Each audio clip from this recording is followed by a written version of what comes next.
नमस्कार मंडळी. प्रत्येक प्रेमकथेची एक सुरुवात असते, पण प्रत्येक सुरुवात प्रेमानेच होते असं नाही. स्वागत आहे प्रेमाची दुनिया या यूट्यूब चॅनलमध्ये, जिथे प्रत्येक कथा तुमच्या हृदयाला स्पर्श करते आणि प्रत्येक कथेचा शेवट काहीतरी नवीन शिकवून जातो. चला तर मग सुरू करूया आजचा भाग. कालच्या त्या एका वाक्यानंतर सईच्या मनात जणू काहीतरी बदललं होतं. आज नाही, आयुष्यभर करूया. राजवर्धनचे ते शब्द अजूनही तिच्या मनात घुमत होते.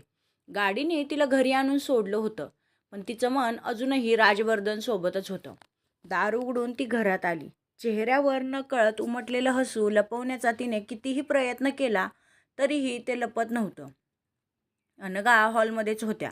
सईला पाहताच त्या काही क्षण तिच्याकडे पाहत राहिल्या. मुलीच्या चेहऱ्यावरचा आनंद आईच्या नजरेतून कधीच लपून राहत नाही. अनघा म्हणाल्या, सई. सई थांबली. हो मॉम. अनघांनी तिच्याकडे पाहत हसून विचारलं, आज एवढी खुश का दिसतेस? सईने नजर चुकवली. काही नाही मॉम. अनघा हसल्या. सई, काही नाही म्हणताना तुझ्या चेहऱ्यावर इतकं मोठं हसू असतं, ते मी पहिल्यांदाच पाहते. सई काही क्षण शांत राहिली. मग हळूहळू ती मॉमजवळ जाऊन बसली. अनघांनी तिच्या चेहऱ्याकडे पाहिलं. काय झालं? सईने काहीही न बोलता आपला हात पुढे केला. तिच्या बोटात चमकणारी अंगठी पाहताच अनघांच्या चेहऱ्यावर आश्चर्य आणि आनंद एकाच वेळी उमटला. त्यांनी सईचा हात अलगद हातात घेतला. अनघा म्हणाल्या, राजवर्धनने? सईने लाजत मान हलवली. हो मॉम. काही क्षण ती शब्द शोधत राहिली. मग हळू आवाजात म्हणाली, त्यांनी मला लग्नासाठी विचारलं. अनघांच्या डोळ्यात आनंदाश्रू दाटले. पण त्यांनी लगेच एक प्रश्न विचारला, आणि तू? सईच्या चेहऱ्यावर पुन्हा तेच सुंदर हसू उमटलं. मी हो म्हणाले, ती म्हणाली. अनघांनी काहीही न बोलता सईला मिठी मारली. आईच्या मिठीत शिरताच सईच्या डोळ्यातही पाणी आलं. इतक्या दिवसांपासून तिच्या मनात असलेली भावना आज एका नव्या नात्याच्या रूपात तिच्यासमोर उभी होती. अनघांनी तिच्या डोक्यावरून हात फिरवला. माझ्या मुलीला तिच्या मनासारखा साथीदार मिळतोय, यापेक्षा मोठा आनंद माझ्यासाठी दुसरा कोणता? त्या म्हणाल्या. सई त्यांच्या मिठीतच हसली, पण काही क्षणांनी तिच्या चेहऱ्यावरचं हसू हळूहळू कमी झालं.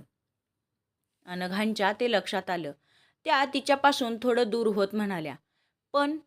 सईने नजर खाली केली. अनघा म्हणाल्या, मनात अजून काही आहे? मनात अजून काही आहे? सईने मान हलवली. हो मॉम. अनघांनी तिचा हात पुन्हा हातात घेतला. सांग. सई काही क्षण शांत राहिली. मग तिच्या डोळ्यात अश्रू जमा झाले. ती म्हणाली, मला राजवर्धन सोबत आयुष्य घालवायचं आहे. माझं त्यांच्यावर प्रेम आहे. पण? तिचा आवाज दाटून आला. माझे डॅड? अनघा शांत झाल्या. सई पुढे म्हणाली, डॅड ठीक नसताना मी लग्नाचा विचार कसा करू शकते? त्यांनी माझ्यासाठी किती स्वप्न पाहिली आहेत. माझ्या लग्नात त्यांचा हात माझ्या डोक्यावर असावा, एवढीच माझी इच्छा आहे. अनघांनी तिचे अश्रू पुसले. सईने मॉमकडे पाहिलं. अनघा म्हणाल्या, तुझ्या डॅडची जागा खरंच कोणीही घेऊ शकत नाही, पण त्यांचं प्रेम तुझ्यासोबत आहे आणि तू तुझं आयुष्य थांबवून ठेवावंस त्यांनाही कधीच वाटणार नाही. सई शांतपणे ऐकत होती. अनघा पुढे म्हणाल्या, तुझ्या आयुष्यात असा माणूस आला आहे ज्याच्यासोबत तू आनंदी राहशील, तर त्या नात्याला स्वीकारणं ही सुद्धा तुझ्या डॅडसाठी आनंदाचीच गोष्ट असेल. सईच्या डोळ्यात पुन्हा अश्रू आले, पण यावेळी त्या अश्रूंमध्ये दुःखापेक्षा समाधान जास्त होतं. तिने मॉमचा हात घट्ट पकडला. मॉम, तुम्हाला खरंच वाटतं मी योग्य निर्णय घेते? अनघा हसल्या. तू स्वतःच्या मनाचं ऐकून निर्णय घेत असशील तर माझ्यासाठी तोच योग्य निर्णय आहे, त्या म्हणाल्या. सईने मॉमला पुन्हा मिठी मारली. त्या मिठीत एक मुलगी आपल्या आयुष्यातील सर्वात मोठा निर्णय आईसोबत वाटून घेत होती आणि एका आईला ते जाणवत होतं की तिची मुलगी आता फक्त प्रेमात पडलेली नव्हती, तर ती आयुष्याचा नवा अध्याय सुरू करण्याच्या उंबरठ्यावर उभी होती. दुसरीकडे राजवर्धन आपल्या घरी पोहोचला होता. त्याच्या चेहऱ्यावर आजही समाधान होतं. तो फोन हातात घेतो. सईचा चॅट उघडतो. तिच्या शेवटच्या मेसेजकडे पाहताच त्याच्या चेहऱ्यावर पुन्हा हसू येतं. तेवढ्यात विहान तिथे येतो. राजवर्धन फोन पटकन बाजूला ठेवतो. विहान म्हणाला, बॉस. राजवर्धनने त्याच्याकडे पाहिलं. काय? विहान हसला. मी फक्त एक गोष्ट सांगायला आलो होतो. तो म्हणाला, सांग. तुम्ही कालपासून ज्या प्रकारे हसताय ना, तो थोडा थांबला. मग म्हणाला, मला वाटतं राठोड ग्रुपच्या सगळ्या एम्प्लॉईजना आता सुट्टी द्यावी लागेल. राजवर्धनने भुवया उंचावल्या. का? विहान हसत म्हणाला, कारण बॉसचं लक्ष कामात राहिलेलं नाही. राजवर्धनने त्याच्याकडे कठोर नजरेने पाहिलं, पण काही क्षणांनी त्याच्या चेहऱ्यावर पुन्हा हसू आलं. विहान. येस बॉस, तो म्हणाला. तू तुझं काम कर, राजवर्धन म्हणाला. विहान हसत म्हणाला, हो बॉस, करतोय. पण तुमचं काम तर मॅडमने आधीच केलंय. राजवर्धनने त्याच्याकडे कटाक्ष टाकला. विहान लगेच तिथून निघून गेला. राजवर्धनने पुन्हा फोन हातात घेतला. सईचा फोटो पाहत तो हळूच म्हणाला, आता पुढचं पाऊल माझं. आणि त्याच्या मनात एकच विचार होता. सईला फक्त प्रेमाची कबुली द्यायची नव्हती, तर तिला आयुष्यभराची साथ देण्याचं वचन द्यायचं होतं. पण त्या निर्णयापूर्वी त्याला तिच्या मॉमसमोर स्वतःच्या मनाची गोष्ट मांडायची होती. अनघांसोबत झालेल्या संवादानंतर सईच्या मनात एक वेगळीच शांतता होती. काही वेळापूर्वीपर्यंत तिच्या मनात एकच प्रश्न होता, राजवर्धनसोबतच्या नात्याला पुढे न्यायचं कसं? पण मॉमच्या शब्दांनी तिच्या मनातल्या भीतीला जणू आधार मिळाला होता. तिने पुन्हा आपल्या बोटातल्या अंगठीकडे पाहिलं. अंगठी छोटी होती, पण तिच्यासाठी त्या अंगठीत एका संपूर्ण आयुष्याचं स्वप्न दडलं होतं. तेवढ्यात तिचा फोन वाजला. स्क्रीनवर राजवर्धनचं नाव दिसलं. सईच्या चेहऱ्यावर पुन्हा हसू आलं. तिने फोन उचलला. हॅलो, राजवर्धन म्हणाला. तुम्ही घरी पोहोचलात ना? सई हसली. हो, पोहोचले. मॉमशी बोललात? तो म्हणाला. सई काही क्षण शांत राहिली, मग म्हणाली, हो. राजवर्धनला तिच्या आवाजातूनच काहीतरी जाणवलं. काय म्हणाल्या? त्याने विचारलं. सईने मुद्दाम त्याला थोडं चिडवलं. त्या तुम्हाला स्वतः सांगतील. राजवर्धन हसला. म्हणजे माझ्याविरुद्ध काही कंप्लेंट झाली नाही? नाही. मग? सई हलक्या आवाजात म्हणाली. मॉमला तुम्ही आवडलात. राजवर्धन काही क्षण शांत राहिला. मग त्याच्या आवाजातला आनंद लपला नाही. खरंच? हो. मग मला त्यांना भेटायला यायला हवं, तो म्हणाला. सई थोडी गंभीर झाली. राजवर्धन, मॉमनी तुमच्याबद्दल काही विचारलं नाही, पण मला वाटतं आता तुम्ही त्यांच्याशी स्वतः बोलायला हवं. राजवर्धनचा आवाज शांत झाला. मी तयार आहे. दुसऱ्या दिवशी परांजपे घरात सकाळची लगबग सुरू होती. सई आपल्या कामात व्यस्त होती. अनघा मात्र अधूनमधून तिच्याकडेच पाहत होत्या. कालची मुलगी आणि आजची सई यात फरक होता. तिच्या चेहऱ्यावर आनंद होता, पण त्या आनंदासोबत एक जबाबदारीची जाणीवही होती. अनघांनी विचारलं, सई, आज कुठे जाणार आहेस? सईने सहज उत्तर दिलं, ऑफिसला मॉम. अनघांनी हलकंसं स्मित केलं. आणि संध्याकाळी? सई थोडी थांबली. माहीत नाही, ती म्हणाली. अनघा हसल्या. माहीत नाही की राजवर्धनला भेटणार आहेस? सई हसत म्हणाली, मॉम, राठोड ग्रुपमध्ये राजवर्धन सकाळपासूनच कामात व्यस्त होता. पण आज त्याच्या डोक्यात एक महत्त्वाचा निर्णय होता. त्याने विहानला बोलावलं. राजवर्धन म्हणाला, आज संध्याकाळी माझ्यासोबत यायचं आहे. विहानने विचारलं, कुठे बॉस? राजवर्धनने शांतपणे उत्तर दिलं, परांजपे यांच्या घरी. विहानच्या चेहऱ्यावर लगेच हसू आलं. ओ, तो म्हणाला. राजवर्धनने त्याच्याकडे पाहिलं. काय? काही नाही बॉस, मी फक्त विचार करत होतो. तुम्ही बिझनेस प्रपोजल घेऊन जात आहात की मॅरेज प्रपोजल? राजवर्धनने त्याच्याकडे पाहिलं. विहान. येस बॉस, तो म्हणाला. आता एक शब्द जरी जास्त बोललास तर? विहान हसला. समजलो बॉस. पण बाहेर पडताना तो स्वतःशीच म्हणाला, आज बॉस खरंच नर्वस दिसतायत. संध्याकाळी परांजपे घराच्या बाहेर गाडी येऊन थांबली. अनघांना गाडीचा आवाज ऐकू आला. सईने लगेच खिडकीतून बाहेर पाहिलं. राजवर्धन खाली उतरला. त्याच्या हातात कोणताही मोठा बुके नव्हता, कसलाही दिखावा नव्हता. फक्त एक छोटंसं एलिगंट गिफ्ट बॉक्स त्याच्या हातात होतं. सईच्या चेहऱ्यावर हसू उमटलं. राजवर्धन घरात आला. सई म्हणाली, तुम्ही आलात? राजवर्धन म्हणाला, हो.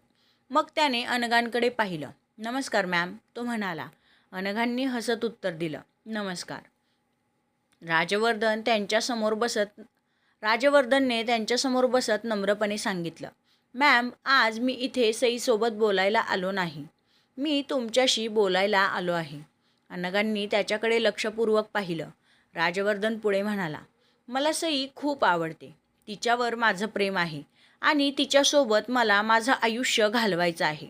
अनघा शांतपणे ऐकत होत्या. पण मला हे नातं फक्त आमच्या दोघांच्या होकारावर उभं करायचं नाही.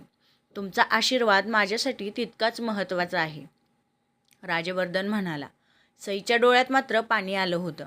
अनघांनी काही क्षण राजवर्धनकडे पाहिलं. मग हसून म्हणाल्या, राजवर्धन, माझ्या मुलीच्या आयुष्यात तुम्ही तिचं सुख जपणार असाल तर माझ्याकडून तुम्हाला नकार मिळण्याचं कारणच नाही. राजवर्धनच्या चेहऱ्यावर समाधान उमटलं. सईने मॉमकडे पाहिलं. अनघांनी तिच्याकडे पाहत हसून मान हलवली. राजवर्धनने ते छोटंसं गिफ्ट बॉक्स सईसमोर ठेवलं. सईने आश्चर्याने विचारलं, हे काय? राजवर्धन म्हणाला, उघडा. सईने बॉक्स उघडलं. आत एक सुंदर छोटंसं चांदीचं लॉकेट होतं. त्यावर 2 अक्षरं कोरली होती, यस अँड आर. सई काही क्षण त्याकडे पाहत राहिली. राजवर्धन म्हणाला, आज आपल्या नात्याला घरच्यांची मान्यता मिळाली, म्हणून ही आठवण. सईने ते लॉकेट हातात घेतलं. तिच्या डोळ्यात आनंदाश्रू होते. थँक्यू, ती म्हणाली. राजवर्धन हळूच म्हणाला, फक्त हे कायम जवळ ठेवा. सईने त्याच्याकडे पाहून हसत उत्तर दिलं, ते तर मी कायमचं ठेवणारच आहे. अनघा त्या दोघांकडे पाहत होत्या. त्यांच्या चेहऱ्यावर समाधान होतं. पण सईच्या मनात मात्र अजून एक गोष्ट होती. तिने हळू आवाजात म्हटलं, मॉम. अनघा म्हणाल्या, काय झालं? सई म्हणाली, लग्नाबद्दल निर्णय घेण्याआधी मला डॅडशी एकदा बोलायचं आहे. घरात पुन्हा शांतता पसरली. राजवर्धनने सईचा हात हातात घेतला. आपण त्यांच्याकडे जाऊ, तो म्हणाला. सईने त्याच्याकडे पाहिलं आणि तिच्या डोळ्यात एक नवं स्वप्न उमटलं. डॅडच्या आशीर्वादाने तिचं आणि राजवर्धनचं नातं पुढे नेण्याचं. पण पुढचा निर्णय फक्त प्रेमाचा नव्हता, तर तो 2 कुटुंबांना एकत्र आणणारा होता. अनघा सईकडे पाहत राहिला. त्यांच्या चेहऱ्यावर मुलीची भावना स्पष्ट दिसत होती. राजवर्धनने सईचा हात अलगद हातात घेतला. तो म्हणाला, आपण त्यांच्याकडे जाऊ. सईने त्याच्याकडे पाहिलं. पण ते अजून शुद्धीवर नाहीत, ती म्हणाली. राजवर्धन शांतपणे म्हणाला, ते मला माहीत आहे, पण तुम्हाला त्यांच्याशी बोलायचं आहे ना? झालं तर मग. सईने मान हलवली. हो. सईच्या डोळ्यात पाणी आलं. पण त्यांना माझं ऐकू येईल का? ती म्हणाली. राजवर्धन काही क्षण शांत राहिला. मग म्हणाला, कधीकधी शब्द ऐकू येतात की नाही ते महत्त्वाचं नसतं. आपण ते किती मनापासून बोललो हे जास्त महत्त्वाचं असतं. सई त्याच्याकडे पाहतच राहिली. अनघांच्या डोळ्यातही समाधान होतं. त्यांना जाणवत होतं की राजवर्धन फक्त सईवर प्रेम करत नव्हता, तर तो तिच्या भावनांचा आदरही करत होता. थोड्याच वेळाने राजवर्धन आणि सई हॉस्पिटलमध्ये पोहोचले. सई आत जाण्याआधी काही क्षण दारातच थांबली. तिच्या चेहऱ्यावर आनंद आणि अस्वस्थता दोन्ही होते. राजवर्धनने विचारलं, घाबरलात? सईने हळू आवाजात उत्तर दिलं, हो थोडी. राजवर्धन म्हणाला, मी बाहेरच आहे. सईने त्याच्याकडे पाहिलं. तुम्ही आत येणार नाही? ती म्हणाली. राजवर्धन हलकसं हसला. ही तुमची आणि तुमच्या डॅडची गोष्ट आहे. तिथे माझ्यापेक्षा तुमच्या शब्दांची गरज जास्त आहे. सईच्या चेहऱ्यावर प्रेमळ भाव उमटले. थँक्यू, ती म्हणाली. राजवर्धनने फक्त मान हलवली. सई आत गेली. डॅडसमोर काही क्षण ती बेडजवळ उभी राहिली. समोर शांतपणे झोपले होते. तिने हळूच त्यांचा हात हातात घेतला. सई म्हणाली, डॅड. तिचा आवाज थरथरत होता. खूप काही सांगायचं आहे तुम्हाला, ती हसण्याचा प्रयत्न करत म्हणाली. तुम्ही असता तर कदाचित मला इतकंही बोलावं लागलं नसतं. तिच्या डोळ्यात पाणी आलं. पण आज तुमची मुलगी तुमच्याकडे एक परवानगी मागायला आली आहे. ती काही क्षण शांत राहिली. मग हळू आवाजात म्हणाली, मला एक व्यक्ती भेटली आहे डॅड, ज्याच्यासोबत मला माझं आयुष्य दिसतं. राजवर्धन. तिच्या ओठांवर हलकंसं हसू आलं. ते माझी खूप काळजी घेतात, माझ्या निर्णयांचा आदर करतात आणि माझ्या आयुष्यात तुम्ही किती महत्त्वाचे आहात हे देखील त्यांना समजतं. सईच्या डोळ्यांतून अश्रू ओघळले. म्हणूनच मला तुमची परवानगी हवी आहे. तिने डॅडचा हात आपल्या कपाळावर ठेवला. एकदा डोळे उघडा. मला तुमच्याकडून स्वतः ऐकायचं आहे. बाहेर उभा असलेला राजवर्धन हे सगळं ऐकत नव्हता, पण बंद दरवाजाच्या पलीकडे सईच्या भावनांची त्याला जाणीव होती. काही वेळाने सई बाहेर आली. तिच्या डोळ्यात अश्रू होते. राजवर्धन लगेच तिच्याकडे गेला. तुम्ही ठीक आहात ना? तो म्हणाला. सईने मान हलवली. हो, पण तिच्या आवाजातून ते खरं वाटत नव्हतं. राजवर्धनने काहीही न विचारता तिचा हात हातात घेतला. सई त्याच्याकडे पाहत म्हणाली, मला उत्तर मिळालं नाही. राजवर्धन म्हणाला, उत्तर मिळायला वेळ लागेल, पण माझी वाट पाहण्याची तयारी आहे. सईने त्याच्याकडे पाहिलं. किती? राजवर्धनने तिच्या डोळ्यात पाहत उत्तर दिलं, तुम्ही जितका वेळ सांगाल तितका. सईच्या चेहऱ्यावर हलकंसं हसू आलं. काही वेळाने दोघेही घरी परतले. अनघा त्यांचीच वाट पाहत होत्या. सईने त्यांच्याकडे पाहिलं. अनघांना तिच्या चेहऱ्यावरूनच सगळं समजलं. अनघा म्हणाल्या, बोललीस डॅडशी? सईने मान हलवली. हो मॉम. सई काही क्षण शांत राहिली. काहीच नाही. अनघांनी तिच्या डोक्यावरून हात फिरवला. मग आपण त्यांचा होकार मिळेपर्यंत थांबू? राजवर्धन म्हणाला. हो मॅम. अनघांनी राजवर्धनकडे पाहिलं. पण एक गोष्ट आहे, राजवर्धनने विचारलं. काय? अनघा हसल्या. आता दोन्ही कुटुंबांनी एकदा एकत्र भेटायला हवं. सईने आश्चर्याने मॉमकडे पाहिलं. राजवर्धनच्या चेहऱ्यावरही समाधान उमटलं. अनघा पुढे म्हणाल्या, तुमच्या दोघांचं नातं आम्हाला मान्य आहे, पण लग्न हा 2 व्यक्तींचा निर्णय असला तरी 2 कुटुंबांना जोडणारा प्रवास आहे. राजवर्धनने आदराने मान हलवली. मी तयार आहे मॅम, तो म्हणाला. सई त्याच्याकडे पाहत हसली. राजवर्धन घरी परतला. विहानही सोबतच होता. राजवर्धनला पाहताच त्याने विचारलं, बॉस, आज चेहरा एवढा सिरियस का? राजवर्धनने त्याच्याकडे पाहिलं. काही काम आहे? विहान हसला. काम की लग्न? राजवर्धन काही बोलण्याआधीच विहान पुढे म्हणाला. कारण बॉस, मला वाटतं पुढची मीटिंग बोर्डरूममध्ये नाही, तर 2 कुटुंबांच्या हॉलमध्ये होणार आहे. राजवर्धनच्या चेहऱ्यावर हलकंसं हसू आलं. तुला काय माहीत? तो म्हणाला. विहानने अभिमानाने उत्तर दिलं. बॉस, तुमच्यासोबत मी इतकी वर्ष काम केले. मग थोडं थांबून तो पुढे म्हणाला. आणि तुमच्या चेहऱ्यावर मॅडमचं नाव लिहिलेलं दिसतं. राजवर्धन हसला, पण पुढच्याच क्षणी त्याचा चेहरा गंभीर झाला. विहान? हो बॉस, उद्यापासून एक काम सुरू कर. काय? राजवर्धन म्हणाला. दोन्ही कुटुंबांची भेट ठरवायची आहे. विहानच्या चेहऱ्यावर मोठं हसू आलं. समजलो बॉस. तो वळला, पण पुन्हा मागे वळून पाहत म्हणाला. आणि बॉस? राजवर्धनने भुवया उंचावल्या. आता खरंच लग्नाची तयारी सुरू करू? तो म्हणाला. राजवर्धनने त्याच्याकडे काही क्षण पाहिलं. मग पहिल्यांदाच अगदी स्पष्टपणे म्हणाला, हो. विहानच्या चेहऱ्यावर विजयाचं हसू उमटलं. आणि राजवर्धनच्या मनात एकच विचार होता. सईला आयुष्याची साथीदार बनवण्याचा निर्णय आता फक्त त्याच्या मनात नव्हता, तर तो प्रत्यक्षात पुढे सरकत होता. पण या निर्णयासमोर अजून एक महत्त्वाचा प्रश्न उभा होता. समर परांजपे यांचा होकार. तर मित्रांनो, आपला आजचा भाग इथे संपत आहे. हा भाग तुम्हाला कसा वाटला हे मला कमेंट करून सांगायला विसरू नका. त्याचबरोबर चॅनलवर नवीन असाल तर आपल्या चॅनलला सबस्क्राईब करा. व्हिडिओ आवडल्यास व्हिडिओला लाईक आणि शेअर करायला विसरू नका. आणि हो, बेल आयकॉनही प्रेस करा, जेणेकरून